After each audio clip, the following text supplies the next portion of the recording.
Complex analysis में एक important type का क्वेश्चन आता है जिसमें हमें फंक्शन का रियल पार्ट गिवन होता है और हमें एनालिटिक फंक्शन को कंस्ट्रक्ट करना होता है। तो ऐसा ही एक क्वेश्चन है, हमें रियल पार्ट गिवन है और हमें एनालिटिक फंक्शन को कंस्ट्रक्ट करना है। तो इस टाइप के क्वेश्चन को हम मिलने थॉमसन्स मेथड की हेल्प से करेंगे। तो देखो स्टेप बाय स्टेप हम कैसे एनालिटिक फंक्शन को फाइंड आउट करते हैं। तो सबसे पहला मेरे पास गिवन है u की वैल्यू दे रखी है e raise to power x x cos y minus sine y. ये तो मेरे पास रियल पार्ट है फंक्शन का, और इस रियल पार्ट से मुझे एनालिटिक फंक्शन फाइंड आउट करना है। एनालिटिक फंक्शन मान लो एफ जेड है। तो हम मिलने थॉमसन्स मेथड की हेल्प से ये एनालिटिक फंक्शन को कैसे फाइंड आउट करते हैं। देखो सबसे पहला स्टेप होता है मेरे पास फाई वन की वैल्यू को निकालना।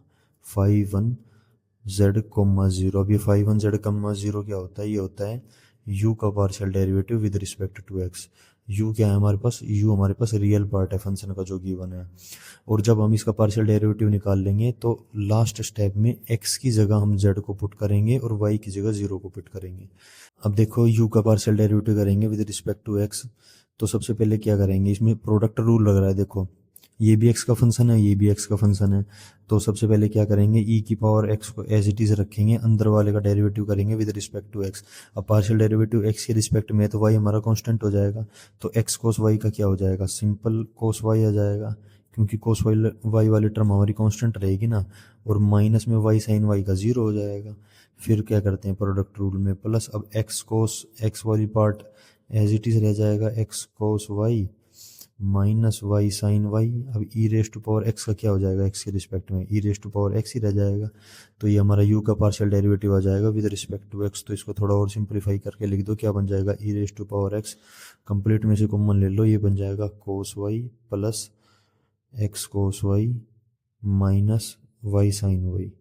ठीक है, अब एक स्टेप और बचा। इसमें एक स्टेप क्या करना है, मैंने कहा था x की जगह तो हम z को पुट करेंगे और y की जगह जीरो को पुट करेंगे। जब भी हमारी five one Z comma zero की वैल्यू आएगी तो पुट कर दो x की जगह z और y की जगह जीरो। तो हमारा five one Z comma zero क्या फाइंड आ जाएगा, देखो ई रेस टू पावर z हो जाएगा x की जगह। तो कोस जीरो की वैल्यू क्या होती है, वन होती है मेरे पास, क्यों, y की जगह तो मुझे जीरो पुट करना है ना, प्लस जेड इंटू यहाँ भी कोस जीरो बन जाएगा तो वन माइनस, अब Y into sine Y, sine Y भी जीरो होता है, वाई जीरो, तो ये कंप्लीट पार्ट मेरे पास जीरो हो जाएगा।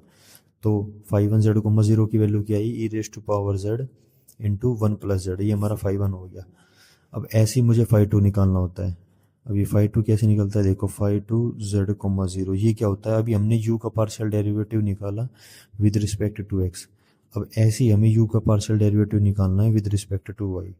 ठीक है, अब u का पार्शियल डेरिवेटिव कैसे निकालेंगे, देखो मेरे पास u क्या है, u है मेरे पास e raise to power x into x cos y minus Y sine Y. अब इसको y के रिस्पेक्ट में पार्शियल डेरिवेटिव करना है। अब y के रिस्पेक्ट में पार्शियल डेरिवेटिव करना है तो x वाली टर्म्स हमारी कांस्टेंट हो जाएंगी, तो ई रेस टू पावर x मेरा कांस्टेंट हो जाएगा। तो निकालो, कैसे निकालेंगे, ई रेस टू पावर कांस्टेंट तो बाहर रह जाएगा, माइनस अंदर करो एक्स कोस वाई। तो एक्स भी कांस्टेंट है मेरे पास, कोस वाई का क्या हो जाएगा, कोस वाई हो जाएगा माइनस साइन वाई माइनस, अब वाई साइन वाई में प्रोडक्ट रूल लग जाएगा, प्रोडक्ट रूल लगाओ एक बार, वाई को एज इट इज रखो, साइन वाई का कर दो, साइन वाई का क्या हो जाएगा, कोस वाई प्लस, अब साइन वाई का एज इट इज रहने दो, वाई का वाई के रिस्पेक्ट में क्या हो जाएगा, वन। तो ये आ जाएगा मेरे पास यू का partial derivative with respect to x. थोड़ा और सिंप्लीफाई करके लिख दो, क्या बन जाएगा, minus x sine y minus y cos y plus नहीं माइनस आएगा यहाँ पे, माइनस साइन वाई। ठीक है, और इसमें भी लास्ट स्टेप में क्या करते हैं, हम x की जगह z रखते हैं और y की जगह जीरो को पुट करते हैं।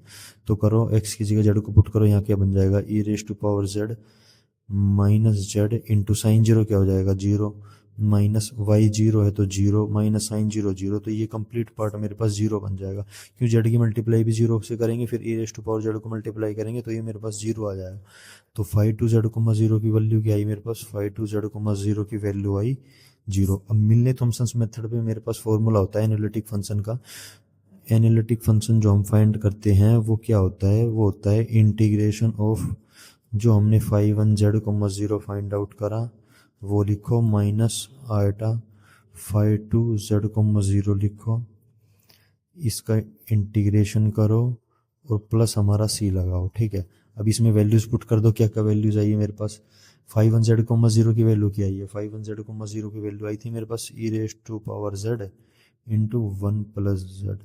अब ये वाला पार्ट तो जीरो ही हो जाएगा सारा, इसका रिस्पेक्ट में जेड के रिस्पेक्ट में इंटीग्रेशन करना है।